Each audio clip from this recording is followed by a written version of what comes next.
A palavra que o Senhor ministrou ao meu coração se encontra no livro de Eclesiastes, no capítulo 7. E eu vou ler somente um versículo, amém? É no versículo 8. Glórias ao nome de Jesus. E, irmãos, eu peço que os irmãos se atentem a essa palavra, porque é algo que o Senhor quer tratar conosco, principalmente nós jovens, que esse é um culto que nós estamos ofertando ao Senhor, nós jovens, e Deus vai falar aos nossos corações. E diz assim: melhor é o fim das coisas do que o princípio delas. Melhor é o paciente de espírito do que o altivo de espírito. Eu queria te pedir para repetir só a parte A que diz: melhor é o fim das coisas do que o princípio. 1, 2, 3. Melhor é o fim das coisas do que o princípio delas. E você pode se assentar dando glória a Deus, amém? Aleluia. Irmãos, eu me peguei pensando nesse versículo, o Senhor ministrou comigo. Eu confesso que o Senhor tinha ministrado um texto comigo e eu já estava 6 meses, estudando, há mais de 6 meses, na verdade, estudando esse livro, esse texto. Só que hoje, eu fui para uma consagração hoje cedo com a irmã Sônia, eu estava muito nervosa, porque eu falei: irmã Sônia, eu acho que Deus não quer falar isso, eu estou muito nervosa, não sei nem o que Deus quer falar com o seu povo. E eu estava muito nervosa porque eu não tinha o esboço ainda. E a irmã Sônia falou para mim: descansa, que o Senhor vai te dar. E aí, quando eu estava em casa pensando: Deus, o que eu vou, com a cara na Bíblia, no rosto ali, eu falava: Deus, o que eu vou pregar? E o Senhor falava comigo, ministrou isso claramente: melhor é o fim das coisas do que o início. E aí eu parei para pensar: tá, Senhor, mas o que o Senhor quer dizer com isso? E o Senhor trouxe para mim Salomão. Porque como a gente conhece a história, Salomão foi alguém que começou muito bem, só que não terminou tão bem assim. E eu vou te explicar o porquê que ele não terminou tão bem. Salomão, ele era o rei de Israel. E o reinado de Salomão, Deus preparou para ser, era um reino unido. Era um reinado de paz. Era um só reino, um só povo, uma só nação. E essa paz que havia sobre o reinado de Salomão era o cumprimento de uma promessa que Deus havia feito para Davi, quando o Senhor falou com Davi que não seria possível ele edificar o templo. Por quê? Porque as mãos de Davi já tinham derramado muito sangue. Davi, ele já tinha lutado muitas guerras. Então o Senhor falou que por conta disso, ele não poderia estar edificando o templo, e quem edificaria era Salomão. Só, irmãos, que o Senhor me atentou para algo. Havia no coração de Davi o desejo de edificar. Só que o propósito para a edificação estava sobre Salomão. O propósito para viver esse momento de paz, inclusive, estava sobre a vida de Salomão. E aí o Senhor me atentou porque muitas das vezes a gente não entende o porquê a gente vive tantos períodos de guerra, tantos períodos travando batalhas, tantos períodos de luta, tantas coisas que a gente enfrenta, sai de uma guerra entre outra, sai de uma guerra entre outra. E é o Senhor deixando bem claro para nós que nós estamos sendo responsáveis por preparar o caminho para pessoas que vão vir depois de nós e desfrutar os despojos dessas guerras que nós guerreamos. Existem pessoas na sua família, na sua casa, que vão colher os frutos das guerras que você guerreia hoje. Eu dou um exemplo, porque eu na minha casa sou a única cristã. Nós somos 8 filhos, a minha mãe não é cristã. Só que Deus levantou alguém para estar dentro do propósito, lutando dia após dia, todas as guerras, todas as batalhas, porque Ele tem um propósito na minha casa e na minha família. Então, muitas das vezes, a gente não entende o porquê que a gente está vivendo tantas coisas. É porque os nossos filhos, ou a nossa próxima geração que vai vir, eles vão colher os frutos disso que nós estamos plantando hoje. E aí, Salomão agora, ele vai viver um reinado de paz, mas porque lá atrás, Davi travou, foi muita guerra. Davi passou por muita guerra para Salomão chegar agora e desfrutar, além dessa edificação, de edificar o templo, ele também agora usufruir de um reino tranquilo, um reinado de paz. E Salomão não tinha nem com o que se preocupar, além de edificar o templo, porque o reino estava tranquilo, não havia mais guerra. E aí, irmãos, Deus falou comigo que nós somos responsáveis por guerrear hoje, porque é uma nova geração que vai vir através de nós, que vai precisar colher exatamente aquilo que nós estamos plantando hoje. Aleluia. E aí, irmãos, Deus faz essa promessa para Davi, e ele diz que depois que Salomão edificasse o templo, ele viveria um reinado de paz. Então Salomão, ele só está desfrutando disso porque Davi se colocou ali naquela posição, e Davi esteve ali na retaguarda o tempo todo. Só que, irmão, Salomão, aleluia, era alguém que ele recebeu instruções do próprio Davi de como ele deveria conduzir o reinado dele. Ele recebeu instruções sobre Davi, sobre quem era Deus, como ele deveria proceder. E nós vamos ver que Deus vai falar, que a Bíblia vai falar disso, porque quando Salomão, Deus aparece para ele e fala: pede-me o que quiseres que eu te darei. Salomão, ele vira para Deus e ele fala: Senhor, eu quero sabedoria e conhecimento para conduzir o teu povo, o povo que ele sabia que era de Deus. Então Salomão, ele foi instruído porque Davi dava exemplos. Davi conduziu, ele falava tudo para ele, como ele deveria se comportar, como ele deveria agir e como ele deveria tratar as coisas de Deus. E aí, irmãos, nós vamos ver, aleluia, que Salomão, depois que ele pede sabedoria para Deus e conhecimento, Deus dá sabedoria e conhecimento para ele. Só que Deus também vê a intenção do coração dele e fala: não, já que ganhou, além de sabedoria e conhecimento, vai prosperar abundantemente, de forma que não vai ter ninguém que seja tão próspero quanto você. E a gente vê que até hoje é assim. Os estudos dizem que não há ninguém que chegue nem perto do tamanho da riqueza de Salomão. Aleluia. Glória a Deus. Irmãos, quando o templo vai ficar pronto, e eu queria retratar com você exatamente construir a vida de Salomão, e eu sei que você vai entender, porque quando o templo ficou pronto, Salomão, ele vai dedicar o templo agora para o Senhor. E o Senhor, ele vai virar para Salomão, de lá do céu, vai descer fogo do céu, consumindo aquele holocausto, dizendo que ele concordava com toda a magnitude, toda a estrutura, com toda a adoração que estava sendo feita naquele templo, com tudo que foi construído. Só que, irmãos, nós vamos ver que após 7 dias, o Senhor vai aparecer somente para Salomão, no particular. Primeiro Deus apareceu ali no meio da congregação, consumiu, a glória de Deus estava tanta, estava uma glória tamanha, que eles não conseguiam ficar sem se prostrar, porque era muita glória, eles não conseguiam ficar de pé. Só que aí agora, Deus vai chamar Salomão e vai tratar com ele no particular.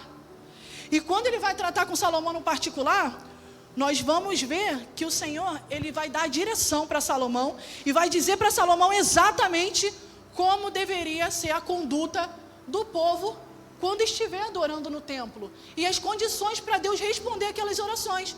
Por isso que a gente vai ver quando diz lá no livro de 2 Crônicas, no capítulo 7, no versículo 14 e 15, quando Deus responde para ele: se o meu povo se humilhar e orar, e se converter dos seus maus caminhos, então eu ouvirei dos céus e perdoarei os seus pecados e sararei a sua terra. Mas agora estão abertos os meus olhos e atentos os meus ouvidos à oração feita nesse lugar. Aqui Deus está declarando para Salomão: existe uma condição, é se o meu povo se humilhar e orar. Se não fizer isso, a manifestação da glória de Deus não vai vir. Deus não vai receber oração, Deus não vai fazer. Só, aleluia, que o que a gente precisa entender aqui é que Deus conhecia o povo. Deus já conhecia o povo, e isso era uma coisa antiga do povo. Uma hora está bem com Deus, outra hora está mal. Uma hora está bem aqui com Deus, outra hora está mal. Uma hora quer servir a Deus, outra hora não quer. E isso é bem normal diante de todo o que a gente vive. A gente vive num ciclo que pessoas uma hora querem servir a Deus, daqui a pouco já não querem mais. Se está bem, serve a Deus. Se não está, já foi, não quer mais. Aleluia. E aí, irmãos, Deus, ele deixa essas condições e essas instruções para Salomão. Se o meu povo se humilhar e orar. E aí ele deixa as instruções dizendo, porque Salomão, antes de dedicar o templo para o Senhor, ele fez uma oração. Quando Deus vem diante de Salomão para falar, ele fala: ouvi as tuas orações. E aí quando ele declara para Salomão que as condições são essas, se o povo se humilhar e orar e se converter dos seus maus caminhos, Deus está dizendo que Ele realmente conhece aquele povo e Ele sabe o que pode acontecer. E Deus já havia dado uma instrução há muito tempo, dizendo para o povo que eles não deveriam se prostrar a outros deuses e nem se envolver com mulheres estrangeiras. Deus, Ele já tinha aparecido para Salomão 2 vezes, essa daqui era a segunda. Aí agora, nós vamos ver que Salomão ele vai fazer exatamente o que Deus deu a instrução para o povo para não fazer. Se prostrar a outros deuses e principalmente se envolver com mulheres estrangeiras. Aleluia. E aí nós vemos, irmãos, que Salomão, apesar de toda a sabedoria que ele tinha, ele foi seduzido pelos encantos das mulheres estrangeiras que tinham naquele lugar. Só que, irmãos, Deus me direcionou para algo e eu vejo isso de uma forma bem clara. É que não foi a ausência da sabedoria de Salomão, porque ele tinha, que fez com que ele pecasse. Agora, a dificuldade dele no controle emocional que ele tinha, que fez com que ele se sujeitasse a isso. Porque é muito mais fácil a gente colocar a culpa em Deus do que assumir que foi da nossa própria vontade. Aleluia. Só que assim, irmãos, Deus me atentou para algo que Salomão ele só foi seduzido porque era algo que ele desejou. E a gente só deseja algo que de alguma forma a gente teve contato. Foi provavelmente de forma visual, ou de forma auditiva, ou ele sentiu, enfim, de alguma forma ele teve algum tipo de contato. Só, aleluia, que para Salomão desejar, provavelmente esse contato ele já teve, alguém já falou, alguém já mostrou. Só deseja aquilo que a gente já teve acesso um dia. A gente não vai pegar e desejar alguma coisa que a gente nunca viu. A única coisa que a gente deseja que nunca viu é Deus, irmãos. Fora isso, tudo que e Deus a gente ainda sente, porque a gente sente a presença. E aí nós vamos ver aqui que o problema é que de ter contato com aquilo que não é de Deus é justamente por isso, porque aquilo te seduz e te faz pecar. E irmãos, a Bíblia deixou bem claro, Márcia, para mim, que Salomão ele era um escolhido de Deus. Porque tinham outros irmãos e Deus escolheu Salomão. Né? Davi tinha outros filhos e Deus escolheu Salomão. E as principais características de um escolhido de Deus é que escolhido não frequenta qualquer ambiente. Escolhido não tem acesso a qualquer coisa. Escolhido de Deus não toca em qualquer coisa. Escolhido de Deus não está nem permitido ficar sentindo qualquer coisa. E o problema de Salomão aqui é que estava tendo acesso a coisas que Deus já tinha falado para ele para não ter acesso. Estava acessando lugares e coisas que Deus já tinha falado para ele para não acessar. Aleluia. E nós vamos ver, irmãos, como eu disse antes, que Salomão ele recebeu a sabedoria dada pelo próprio Deus. Só que isso não impediu dele de pecar. Por quê? Porque Deus ele não vai se meter naquilo que nós temos capacidade de fazer. Então renunciar qualquer coisa é capacidade nossa. Somos nós que fazemos. Não é Deus que vai falar. Deus vai falar para a gente, já deixou mandamentos para a gente não fazer. Agora, se a gente insiste em ir lá fazer, é porque a gente quer. E Deus não vai se meter nisso. Deus vai deixar. Então a gente tem que pensar muito bem no que a gente anda fazendo, porque se a gente fizer coisas que não agradem a Deus e que nos façam pecar contra Deus tem consequência. A Bíblia deixa bem claro para nós.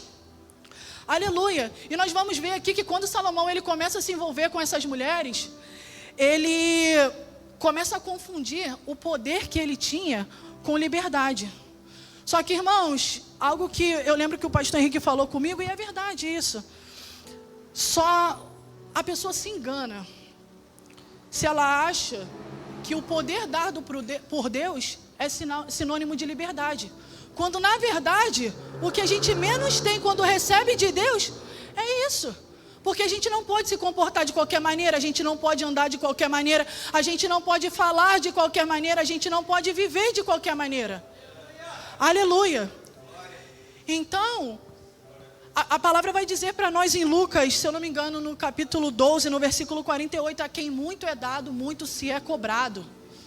Aleluia. Então não tem como a gente ficar agindo de qualquer jeito, quando na verdade a gente é aqui, um escolhido de Deus, assim como foi Salomão. Não adianta a gente receber grandes coisas de Deus e ficar achando que vai utilizar de qualquer maneira. Eu vejo algumas pessoas, porque hoje não é muito comum, infelizmente, mas pessoas não desejarem o batismo com o Espírito Santo.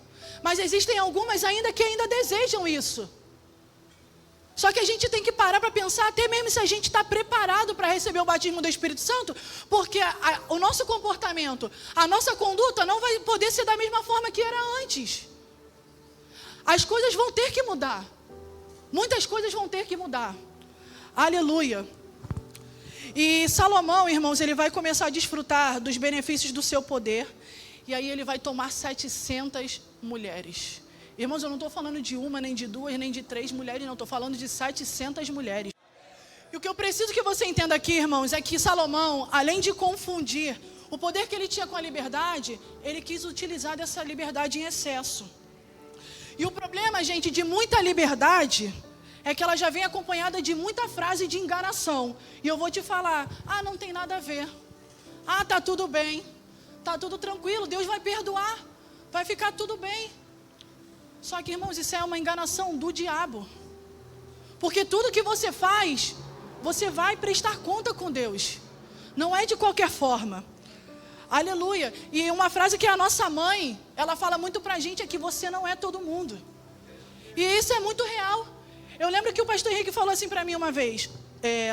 Luísa, quando a gente vem pra Jesus, a gente não tem mais essa questão de ninguém tem nada a ver com a minha vida.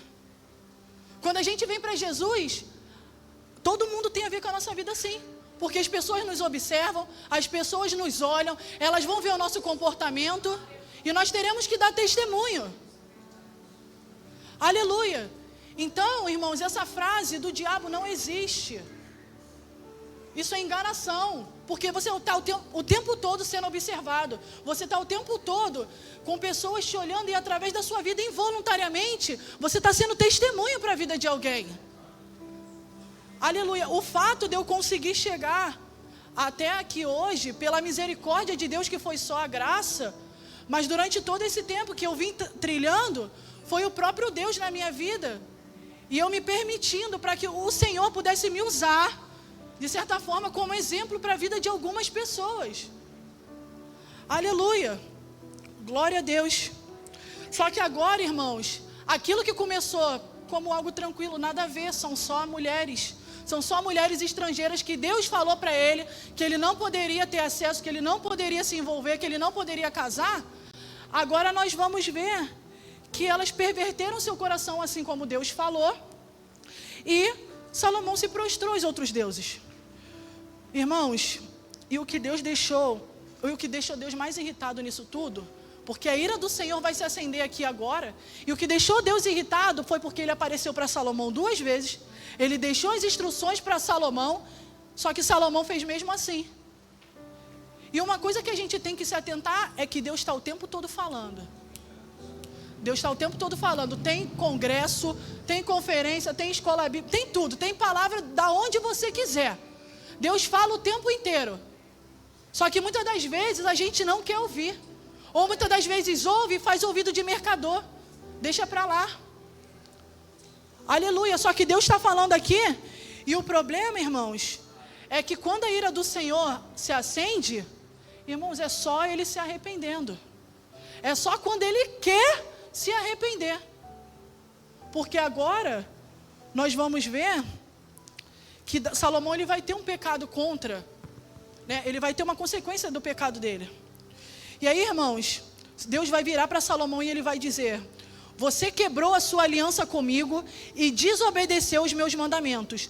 Por isso, eu vou retirar o reino de você e vou dá-lo a um dos seus oficiais. No entanto, por amor a Davi, o seu pai, eu não farei isso enquanto você estiver vivo, mas durante o reinado do seu filho. E não tomarei dele o reino inteiro, mas deixarei com que ele fique com uma tribo, por causa do meu servo Davi e por causa de Jerusalém, que eu escolhi para ser a minha cidade. Só que aí, irmãos, eu te disse lá atrás a importância das guerras que você enfrenta e principalmente a responsabilidade que você tem sobre uma nova geração. Porque assim como Deus não executou esse juízo aqui quando Salomão ainda estava vivo, tem muita gente que Deus não trata, gente que a gente ama, que a gente conhece, que Deus não trata por misericórdia a mim e a você.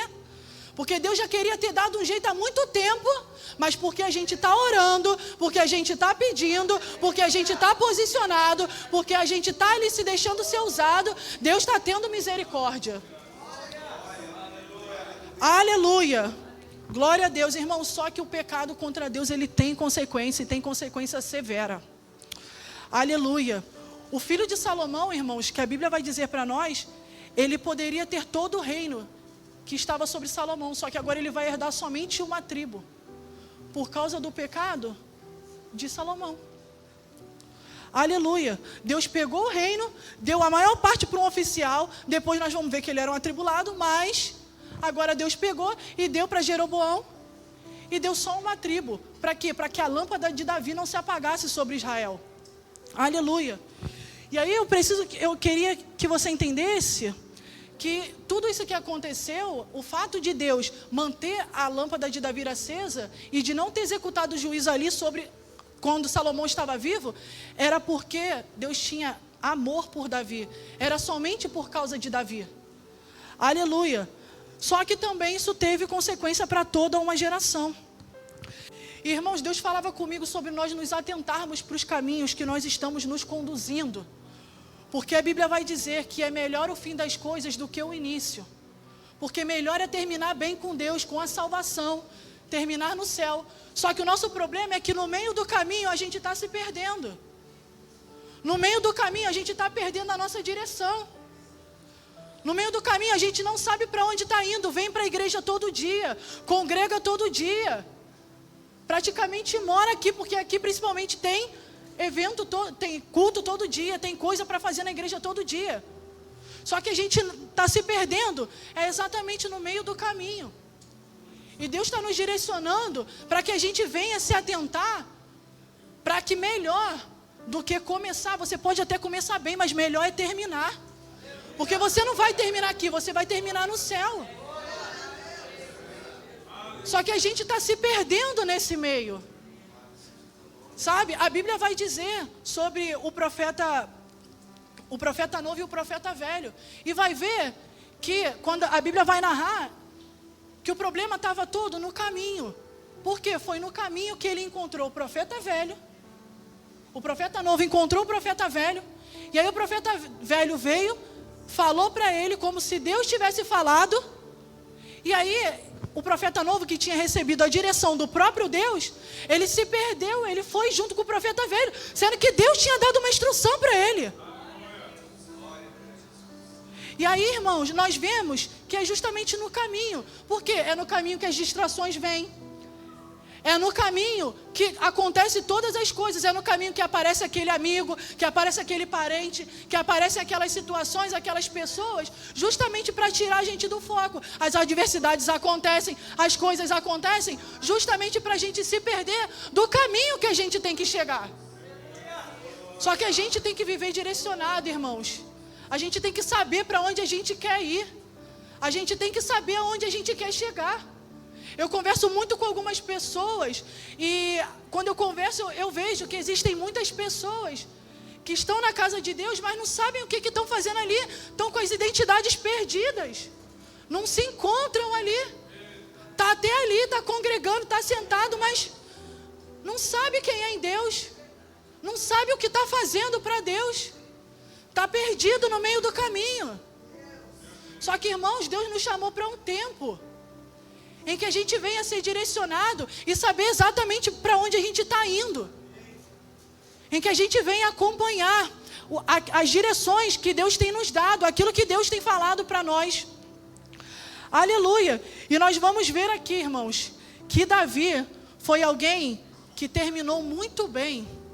Por quê? Porque ele era alguém que honrava a Deus, era alguém que vivia sobre a direção de Deus, que buscava a Deus, que queria saber o que Deus pensava dele. Para ele só importava o que Deus falasse sobre ele. Para ele só importava o que Deus pensava a respeito dele. Para ele só importava em honrar a Deus em todo momento. Só que agora, Salomão, o filho dele, foi alguém que pensou totalmente ao contrário. Começou muito bem, só que se esqueceu de Deus no meio do caminho.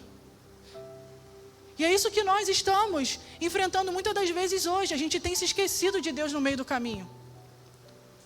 E a palavra de Deus que Deus trouxe para nós essa noite é: o fim das coisas são melhores que o início das coisas. Então saia daqui nessa noite direcionado, porque Deus quer tratar os nossos corações para a gente se atentar ao que nós estamos fazendo pelo meio do caminho. Porque é no caminho, irmãos, que nós vamos construir aquilo que nós vamos alcançar lá no céu, que é o nosso galardão. E eu agradeço a minha oportunidade em nome de Jesus.